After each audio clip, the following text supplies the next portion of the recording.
Bienvenue à vous, chers amoureux de la programmation, dans ce tutoriel Langage C pour débutants. Alors, dans cette première partie du tutoriel, je vous propose de voir ce que c'est qu'une variable. Alors, en langage C, en programmation, ce que c'est qu'une variable. Une variable, une variable correspond d'abord à une portion de mémoire appelée objet, à laquelle nous donnerons un nom. Donc, pour déclarer une variable, il faut savoir qu'une variable a un type qui sera genre le format de la donnée qui sera sauvegardé à l'adresse, qui sera sauvegardé dans la variable. Parce qu'une variable, lorsqu'on fait la réserve, on réserve l'espace mémoire, l'espace sera déclaré pouvant contenir un type de valeur. Donc, c'est pourquoi lorsqu'on déclare une variable, il faut impérativement donner un type, c'est-à-dire que le type de valeur que cette variable pourra contenir, et on donne un nom, une identification pour pouvoir nous retrouver facilement et pouvoir trouver facilement la variable. Donc, on donne le type et on donne le nom de la variable. Voici un exemple de déclaration de variable.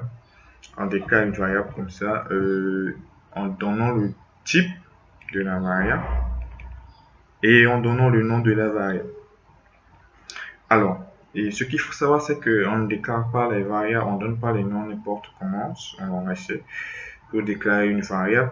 Une variable ne doit pas commencer déjà par un chiffre, c'est-à-dire de mettre là, de venir là, dire int 9, non, je vais faire ça, int 1 val. Ça, ce n'est pas la déclaration d'une variable. La déclaration d'une variable ne commence pas, genre le nom d'une variable ne peut pas commencer par un chiffre. La deuxième chose à savoir pour la déclaration d'une variable, c'est que lorsque on a un nom, par exemple, je veux dire code personne comme une variable, code personne, je ne peux pas mettre l'espace. Je ne peux pas mettre espace et dire ça c'est une variable. Donc l'espace qui sera là ne va pas marcher en langage C. C'est-à-dire qu'on dit une variable, c'est-à-dire que on ne peut pas mettre deux bouts de code là et dire que ça c'est une variable. Lui, il va comprendre que c'est deux variables et il va souligner une erreur, tout simplement parce que lorsqu'on déclare une variable, après il faut mettre une virgule avant de mettre une autre. Donc en mettant code à part et personne à part, ça veut dire que c'est deux variables. Il va comprendre que c'est deux variables, mais il y aura une erreur. C'est-à-dire qu'il faut mettre virgule là. Maintenant, pour dire que code personne, c'est juste une seule variable, parce que bon, voilà, on peut déclarer on déclare une variable comme on veut, mais en respectant les critères de la déclaration d'une variable. Maintenant, le nom des variables, ça dépend de nous. Mais il faut juste respecter les critères. Premièrement, que voilà, ça ne doit pas commencer par un chiffre. Deuxièmement, il ne doit pas avoir d'espace entre les deux, entre les deux, voilà, entre les deux noms, entre le nom, au milieu du nom, il ne faut pas avoir un espace. Ce qu'il faut mettre, c'est de mettre un tiret de 8.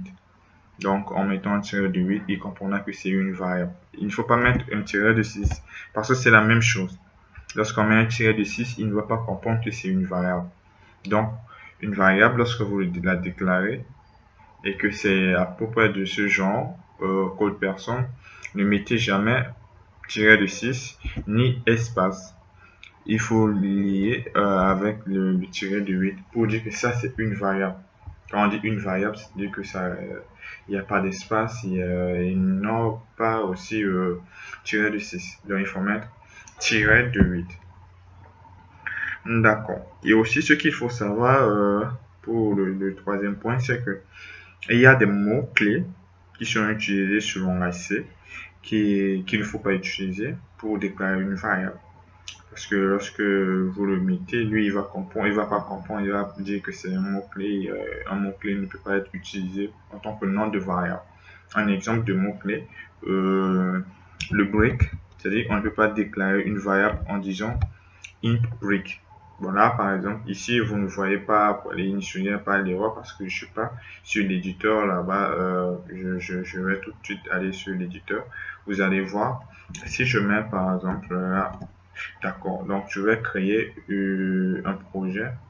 Je vais créer juste un fichier. Je vais créer un fichier. Je vais l'enregistrer. Variable.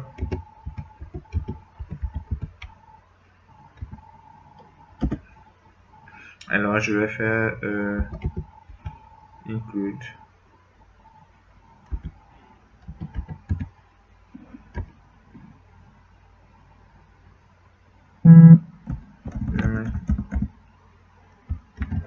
Just include studio.h. On va faire juste un test, vous allez voir. Je vais faire main. Voilà. Voilà. Donc si je fais int, je fais break, vous allez voir que le nom de variable est en bleu comme la couleur du type. Vous voyez le type int là. Vous voyez que a la même couleur que le nom de la variable. Ce qui fait que ce qui montre clairement que il ne prend pas en compte break comme une variable. C'est-à-dire que si je mets par exemple int, je mets val1, vous allez constater automatiquement la différence. Vous voyez déjà la couleur. Ça, la couleur est verte. Ça montre que voilà, ça c'est une bonne déclaration de variable. Déjà, ça montre que c'est une bonne déclaration de variable. Et par contre, ici, il se dit que voilà, ça c'est un mot-clé. Donc du coup, on ne peut pas la déclarer comme une variable. Donc voilà ce que j'expliquais tout à l'heure là, ici, en disant que on ne peut pas utiliser les mots-clés pour pouvoir déclarer une variable en langage C. Donc voilà les trois principes à respecter pour pouvoir déclarer une variable sur langage C. La première est que la variable ne doit pas commencer par un chiffre. Le deuxième, c'est que il ne doit pas avoir d'espace entre la variable. Si c'est une seule variable, il ne doit pas avoir d'espace ni de tiret de 6. Par contre, le tiret de 8, qu'on appelle underscore, pour pouvoir relier la variable. Et la troisième des choses, c'est de ne pas utiliser les mots-clés pour pouvoir déclarer une variable. Genre, de ne pas utiliser les mots-clés comme nom de variable, comme identificateur. D'accord. Mais non, on en a assez. Les 8 types, on a 8 types de base, on a 8 types de variables de base en langage C. Et ces types sont juste là à gauche. Les caractères, les entiers qui sont des shorts, les entiers qui sont des int, les entiers qui sont des longs. En fait, le short, ce sont des entiers qui ne contiennent pas beaucoup de valeur. Je vais dire que ce sont des entiers qui n'ont pas beaucoup d'espace, qui sont un tout petit peu, je dirais, des entiers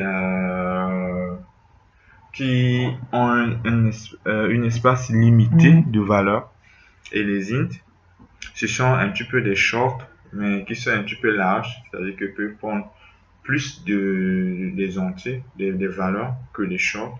Et le long, c'est à peu près le même principe. Les longs, ce sont aussi des entiers, mais qui sont beaucoup plus larges. C'est-à-dire que lorsque vous allez sur Google, vous allez taper long, vous allez voir l'espace réservé pour des longs, c'est beaucoup plus que par rapport à l'espace réservé aux entiers int.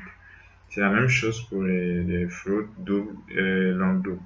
Mais non, donc les floats ce sont des réels, ce sont des chiffres à virgule. Et les floats, eux, ils ont peu d'espace et double. Et ils sont aussi une version large des floats.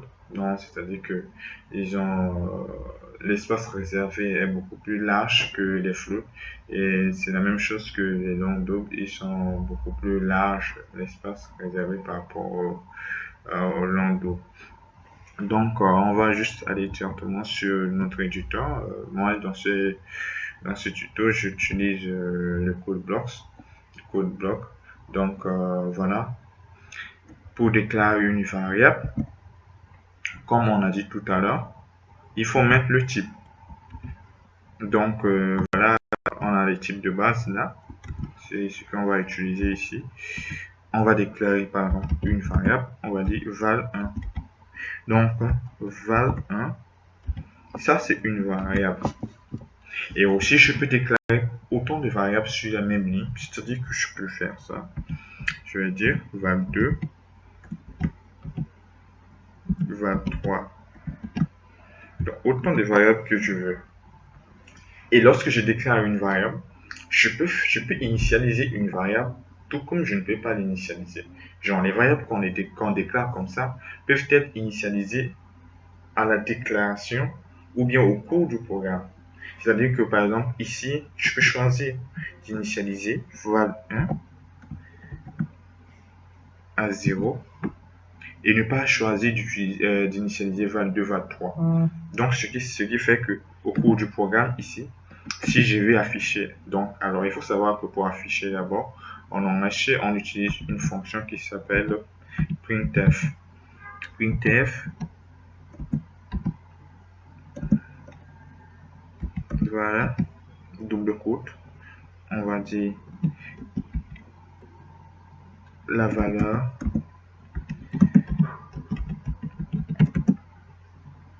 la valeur 1 est, et pour afficher des valeurs en format int, il faut mettre %d. Voilà. Voilà, comme ça, si je fais ça, je mets valeur 1. Il va m'afficher 0 parce que la valeur a été initialisée, donc il n'y aura aucune erreur. Mais par contre, je ne peux pas faire avec le val2 ni val3 parce qu'ils n'ont pas des valeurs. Donc quand j'affiche, il n'y aurait pas des valeurs. Donc si je compile ici en faisant F9, il va m'afficher 0 pour la valeur numéro 1. Il va me dire que voilà, la valeur 1 c'est 0. Voilà, exactement. Il dit que la valeur 1 est 0. Donc voilà, la variable a été initialisée et je disais qu'on pouvait aussi modifier le contenu de la variable au cours du programme. C'est-à-dire que ici, tout juste en bas, je peux faire val1 égale 2. Ça, c'est pour modifier une variable. Donc pour modifier une variable, la valeur du moins d'une variable, il faut mettre le nom de la variable égale et la valeur qui doit être mise à l'intérieur de la variable. Ce qui fait que si je fais ça et que je compile, à l'instant là, la valeur sera égale à 2. Voilà. La valeur 1 est 2. Maintenant, pour bien comprendre, pour bien expliciter la chose, je vais juste couper et mettre en bas. Et je vais copier le message là.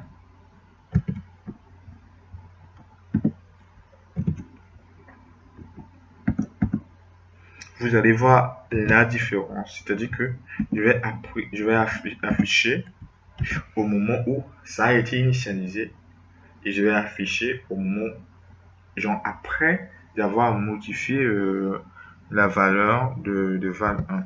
Vous allez voir les deux affichages. Je vais compiler avec F9.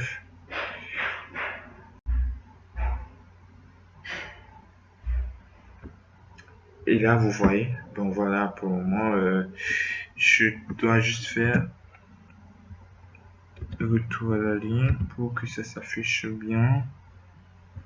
Voilà. Je fais aussi un petit retour à la ligne ici pour avoir, voilà, pour que l'affichage soit un petit peu bien présenté à l'écran ici. Voilà, donc vous voyez que ici il dit la valeur 1 à l'instant où on a fait juste l'initialisation sans modifier après la valeur, il dit que la valeur est 0 et après lorsqu'on a changé la valeur, il dit que la valeur est 2. Donc voilà comment est-ce que on peut changer la valeur d'une variable au cours du programme. Mais non, ça c'est... On n'aura pas toujours à fixer les valeurs pour une variable dans un programme. Donc, ce qui est préférable, c'est de voir un petit peu aussi la fonction qui permet de pouvoir récupérer les entrées au clavier. Parce que là, c'est la sortie, c'est-à-dire l'écran, tout ce qu'on voit à l'écran, c'est ça qu'on utilise. Cette fonction printf, on utilise printf pour faire la sortie euh, à l'écran. Donc, maintenant, les entrées au clavier, c'est-à-dire que lorsque on déclare des variables, c'est après pour pouvoir récupérer les entrées au clavier des utilisateurs. Donc, voilà, si par exemple, on veut récupérer ce qui a été saisi au clavier et mettre dans val, ce qui est là, c'est simple, on va faire ça. Je vais remettre val sans initialiser. Et toujours un programme doit être parlant, c'est-à-dire un programme doit parler parce qu'on conçoit un programme pour que ce soit certains utilisateurs, donc des utilisateurs, certains utilisateurs qui utilisent, c'est-à-dire ça ne serait pas nous qui utiliserons le programme qu'on va mettre en place. On le met en place pour des gens qui sont souvent aussi des novices dans la programmation. Donc, du coup, et il faut vraiment que le programme parle. Comme ça, l'utilisateur saura ce qu'on attend de lui pour ne pas avoir des bugs. Hein. Donc voilà. Donc on va écrire juste un programme plus simple. On va juste demander à un utilisateur de pouvoir saisir deux valeurs et nous, ce qu'on va faire, c'est de faire la somme de ces deux valeurs. Donc je vais effacer. Non, je ne vais pas effacer. Donc on va faire la somme des deux valeurs. Donc la première des choses, c'est d'afficher un message. Je vais dire veuillez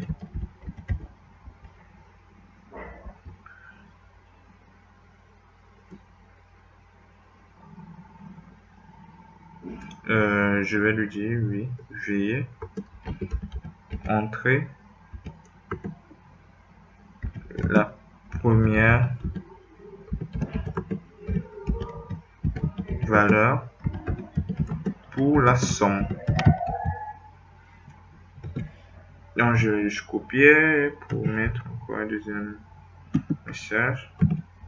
Veuillez entrer la deuxième valeur cette fois-ci.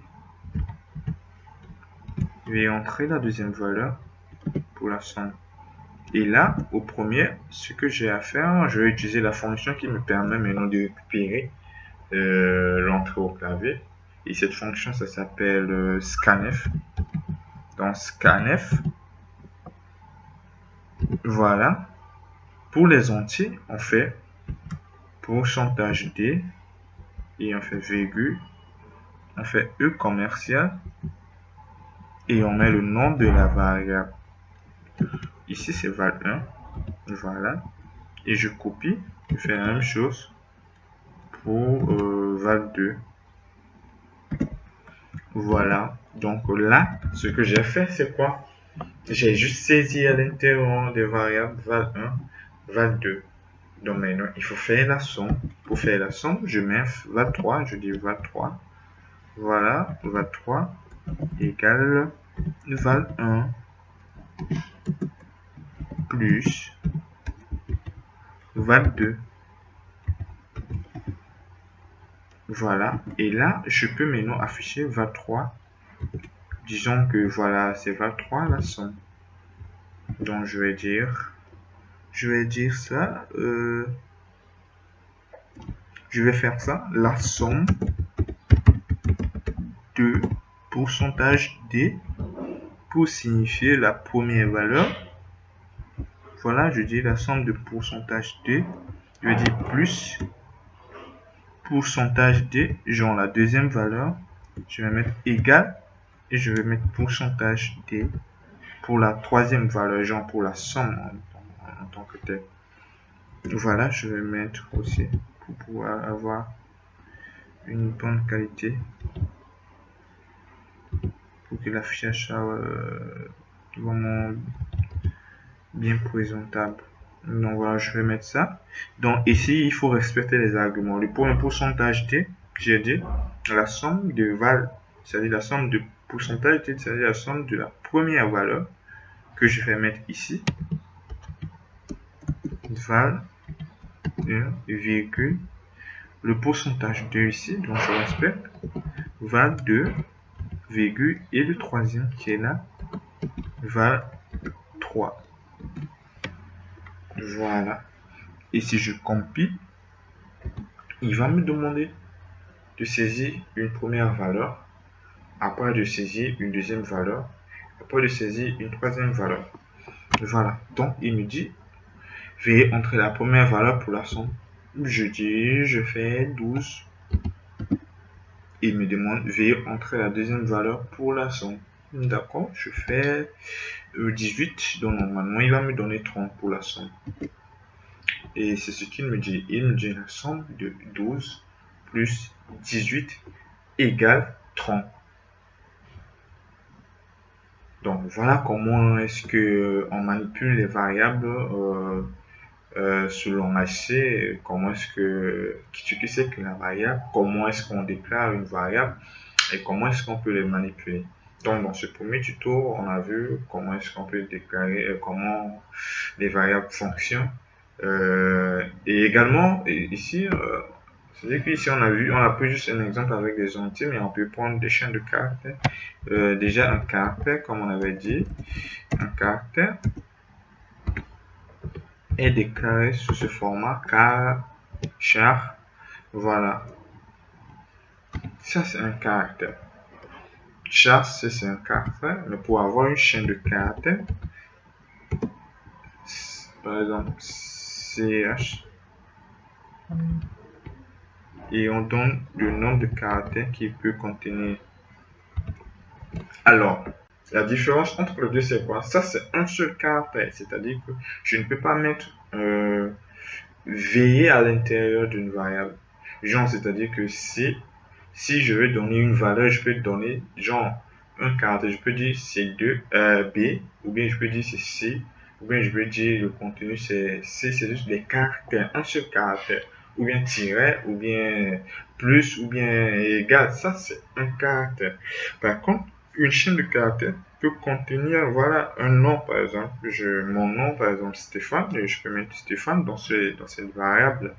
Donc, voilà un petit peu la différence. Donc, le même type chat, mais sauf que ça, c'est un tableau de caractères. Un tableau de caractères, c'est ça qu'on appelle une chaîne de caractères en HC. Merci à vous d'avoir suivi ce tutoriel et rendez-vous dans la deuxième partie de ce tuto.